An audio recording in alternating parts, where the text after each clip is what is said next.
Taylor Swift has been named Time's 2023 Person of the Year.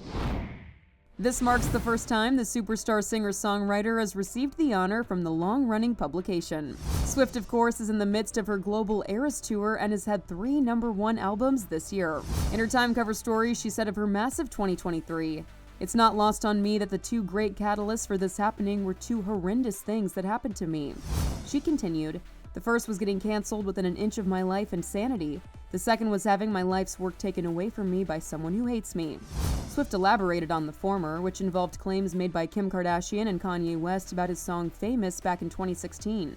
She said, "Make no mistake, my career was taken away from me. You have a fully manufactured frame job in an illegally recorded phone call, which Kim Kardashian edited and then put out to say to everyone that I was a liar."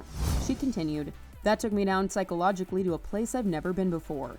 I moved to a foreign country. I didn't leave a rental house for a year. I was afraid to get on phone calls. I pushed away most people in my life because I didn't trust anyone anymore.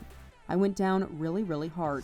The latter was Scooter Braun's acquisition of her masters. Of Braun and West's fortunes turning recently, Swift added, "Nothing is permanent, so I'm very careful to be grateful every second that I get to be doing this at this level, because I've had it taken away from me before. There is one thing I've learned. My response to anything that happens, good or bad, is to keep making things, keep making art. But I've also learned there's no point in actively trying to quote-unquote defeat your enemies. Trash takes itself out every single time." The wide-ranging interview also saw Swift address her relationship with NFL star Travis Kelce.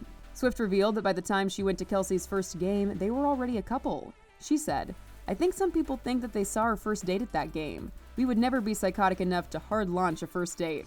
As for her attendance at Chiefs games, she said, "I'm just there to support Travis. I have no awareness of if I'm being shown too much and pissing off a few dads, Brads, and Chads." For more on this story, go to THR.com. For the Hollywood Reporter News, I'm Tiffany Taylor.